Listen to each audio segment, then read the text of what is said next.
right, so there we go. So Congressman Mike Johnson is now officially Speaker. A groundswell of Americans from every state, race, and religion who now demand that we put the interest of Americans first again.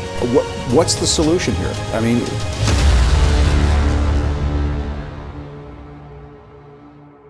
in this video today, the Democrats have suffered a humiliating failure after Speaker Mike Johnson wins his re-election on the first vote. And the media is continuing to obsess over Trump and the statements he made about the New Orleans terrorist attack. And Kamala Harris, for some reason, she had to make news. These stories are more in this video today, but let's start with what Trump had to say this morning about the speaker vote. So this entire process kicked off with Trump saying this: "Good luck today for Speaker Mike Johnson, a fine man of great ability who's very close to having 100% support. A win for Mike today will be a big win for the Republican Party and yet another acknowledgement of our 129-year most consequential presidential election. A big affirmation indeed, make America great again." And the bigger picture about that post and Trump's strong endorsement of Mike Johnson is what Charlie Kirk pointed out here. He said House Republicans only have a majority because of President Trump. He deserves to get the speaker he wants. Now it's time to execute on the agenda, secure the border, and save America. And here is Mike Johnson responding to the media as he walks towards the floor of the House moments before the vote took place. Ballot, Mr. Speaker. It says nothing. It's part of the process, but I expect that we'll get it done. Well, what has Trump done to help you here in this effort? Well, you've seen his public statements, and privately, I think he's talked with members. How many members has he spoken to at this point, do you think? I don't know. And We hope so. We hope so. Would you grind through? If you lose on the first Yes. ballot, you'll keep going through? Yes. Would you be willing to go as long as McCarthy if you get there? We have to get this job done and unify the conference, and I'm here for the long haul. Will you make it? Now, one of the big takeaways from what he was just saying is Trump has that strong endorsement for him. And yes, Trump did get involved in this process, which we'll show you in a few minutes from now. But the bottom line is he's going in here feeling confident that he has the votes. However, during the vote process, there was a total of 6 House Republicans who did not respond when their name was called. And so obviously when they call your name, you're supposed to say who you're going to vote for by surname. They didn't respond at all. And then there was 3 House Republicans who voted for someone else. Now, understand this. The 6 initial House Republicans who did not answer, in the end, they voted for Johnson. So in the end, that means that Johnson only had to focus on those 3. Now, one of them wasn't even worth his time, which is Thomas Massie. There's no way they were going to convince him.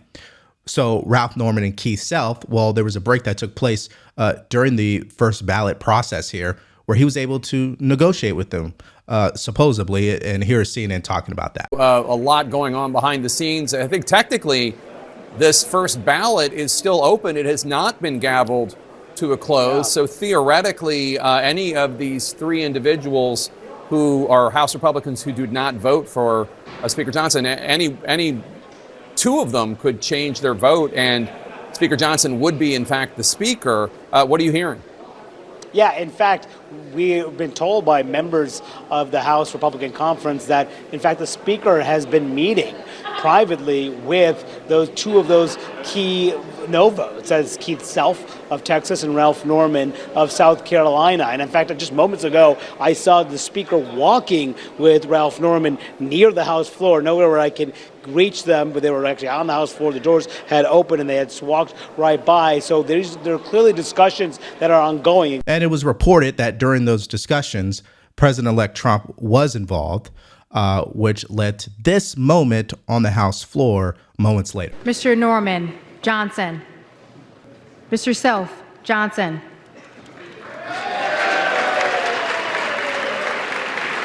All right, so there we go. So Congressman Mike Johnson is now officially Speaker Mike Johnson. There were 2 no votes, 2 votes for other House Republicans. Ralph Norman voted for Tom Emmer, and Keith Self voted for Byron Donalds. And Keith Self, who is about to start, I think, his sophomore term, and Norman have now officially changed their votes after after some negotiation. And here's what Trump had to say immediately after. Congratulations to Speaker Mike Johnson for receiving an unprecedented vote of confidence in Congress. Mike will be a great speaker, and our country will be the beneficiary.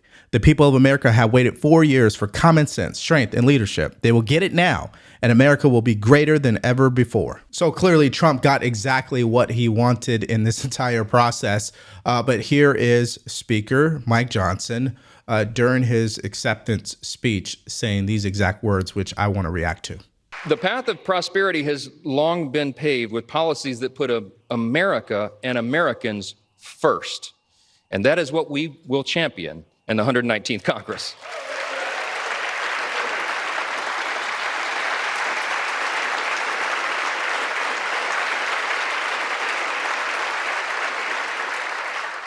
We have a mandate, and that was shown in the election cycle. The people want an America First agenda.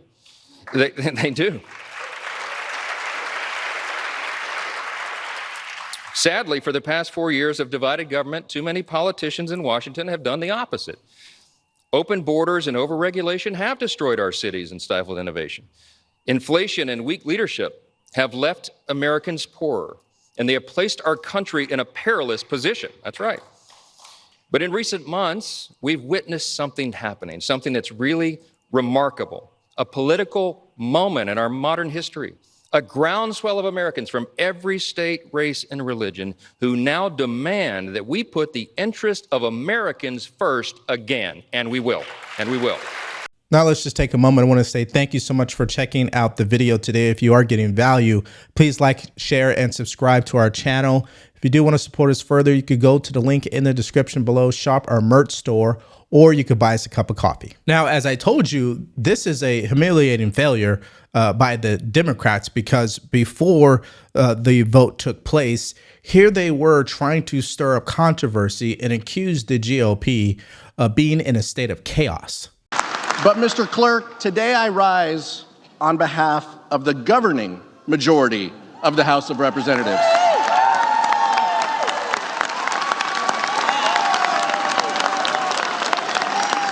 Okay, so the governing majority, got it. We see how that worked out for them, of course. And so they've been trying to run this narrative that because Speaker Mike Johnson clearly doesn't have the confidence of MAGA, he's going to have some issues getting elected. Now, they also are running this narrative that Trump is weak because Mike Johnson has this level of resistance. Now, we all know that didn't turn out to be the truth because Mike Johnson won on the first ballot. So that is what the results say. And of course, Scott Jennings had to pipe in and nuke her entire argument. Listen to this. I think what this shows me is the weakness of Donald Trump. Donald Trump has endorsed Speaker Johnson. There's still 12 strongly. There's still 12 members. There's still these unknowns. There's still 12 members that aren't sure that they're going to vote for the speaker yet. We don't know the answer to that question. Secondly, he lost the shutdown fight, the debt ceiling fight. Thirdly, Elon Musk is running the White House without even being in the White House. I mean, there's all these unanswered. Well, to be clear, the current White House is being run by Joe Biden's unelected staff. But go ahead. But nevertheless, but Elon Musk is calling the shots, domestically and internationally, going after some of our U.S. allies. Just recently, who's the current president and who's in charge? But Can you answer? Matter. The point is that Donald Trump is showing that he's weak. When you have somebody like Elon Musk making the decisions, I worked in 2 White Houses. No one gets ahead of the president or the president-elect, and Elon Musk is. So for me, this shows a weakness among Donald Trump, and it's not the strong footing that he would want to go into. It's actually the contrary. I think a leader becomes weak when they don't allow anybody to make any decisions on their behalf, right? So that's number one. And number two, the current president is Joe Biden, which he's always missing in action. We don't know where he is. And as far as weakness goes, you guys just ran with a terrible candidate, which we're going to get to later in this video, where she humiliated herself at every single turn. And I think America dodged a bullet in that regard. Now, let me just state the obvious here, right? The only reason why Speaker Johnson really had a chance here is because Trump came out and endorsed him. We know that MAGA world is not really confident about Mike Johnson because his record has shown us that, okay? He has sold us out every single time. So the real question here is, will things be different now that Trump is the president? The biggest question is how fast they can get the Trump agenda as he wishes to go through.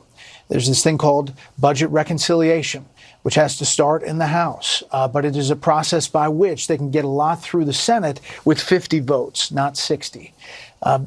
Whether they have one bite at that apple or two is really the biggest question.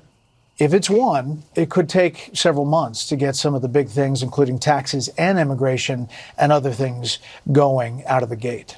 Now, here's just a little entertainment for you. Matt Gaetz posted this morning before the vote, actually. Mike Johnson will be speaker today on the first vote. People might like it or dislike it. I'm just reporting the news.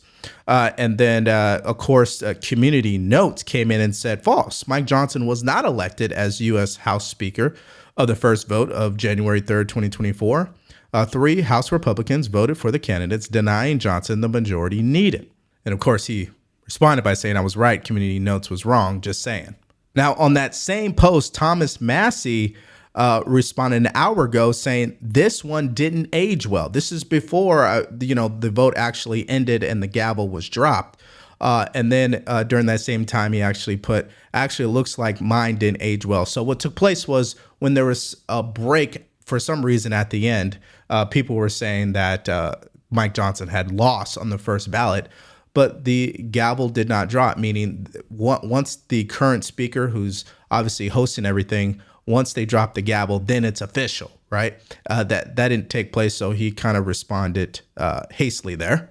Now, let's just take a moment to hear from today's sponsor of this video. Is it okay if we talk about debt? Because I know how overwhelming debt can feel, because I've been there myself. And if you're like millions of Americans out there, debt from the holiday season might be weighing you down. Whether it's high interest credit cards, personal loans, collections, or even medical bills, my friends at PDS Debt can help you take control of your finances today. If you have $10,000 or more in debt and your payments feel like they're going nowhere, PDS Debt has customized options tailored just for you. Bad credit, fair credit, doesn't matter. They can reduce payments and help you get out of debt faster than you ever thought possible. And yes, they do take the time out to understand your unique situation and can provide alternative solutions to help you become debt-free. So don't let debt hold you back in 2025. Start your journey to becoming debt-free today. All you have to do is go over to pdsdebt.com/DeVoryDarkins and get your free debt analysis. It only takes 30 seconds. That is pdsdebt.com/DeVoryDarkins, or you could click the link in the description below. Now, like as I stated, the most important question at this point is, will Speaker Mike Johnson do the right thing during these up and coming issues that will take place because of Trump's agenda? Now, speaking of Trump, the media is continuing to obsess over his reaction to the New Orleans terrorist attack by claiming everything that he was putting up online was misinformation. And of course, here is Jim Acosta on CNN saying just that. However, his guests gave him a reality check. Donald Trump is posting misinformation about the deadly attack in New Orleans. We can show some of this on screen. He posted on Truth Social earlier this morning that it was somehow related to immigration, blaming open borders. But CNN is reporting the suspect in New Orleans is a Texas-born U.S. citizen. We were just mentioning earlier in this program that the person who rented the Cybertruck in Las Vegas was a member of the U.S. Special Forces. Neil, I mean, we're right back where we were in 2017, where Donald Trump, he takes misinformation, he takes false news from wherever, and he puts it out there, and it just confuses the hell out of everybody. What's the solution here? I mean, why can't he just stick to the facts? Look, in this particular instance, or wait for the facts to come in. In this instance, if the reporting is correct and what we're hearing from law enforcement, the suspect in New Orleans was in fact an American citizen who served in the army and was radicalized by ISIS. That said, we can't ignore the fact that from 2021 to 2024, there were 400 people on the terrorist watch list that were stopped at the border. And those are just the people that we stopped. Now, that is just spot on, because that's exactly the way that I see this entire situation. When these terrorist attacks are taking place, clearly the border has been open, and clearly the FBI has acknowledged that the border was open and that terrorists have crossed the border and that they're tracking them. So if they know all this and these attacks take place, I think it's reasonable to agree with Trump and what he had to say. So it is a real issue, and I think that's what President Trump does. Yeah, but Neil, he brings focus to these. You might have people coming across the border, and yes, on the that terrorist is watch list. Okay, that's obviously a problem. But if that is not the case in New Orleans, and that is not the case in Las Vegas, you can't bring it up. You can't bring it up. I think it's not what the connected to president's this. objective is to bring attention to what he identifies as the problem. He believes that concerns about border and border security were vital to his winning election and wants to highlight those issues. And I think that is what he has chosen to do in this particular instance. I think, as we have seen for really the past decade, you don't necessarily take all his tweets literally. It's about the issue that he's trying to raise. Wait a minute. I don't understand what he was getting at. You can't bring it up. You can bring anything that you want up. There's a First Amendment, freedom of speech, okay? If the former president at the time, if the president-elect wants to say everything that he thinks about immigration, he can do that. So who are you, Jim Acosta, to dictate what can be said and what can't be said? And that's the problem with the media, is they think they know better, but the results of the organization, their company, their ratings continue to prove otherwise. And of course, one of the networks where the ratings have hit the bottom is MSNBC, particularly Deranged Reed's show.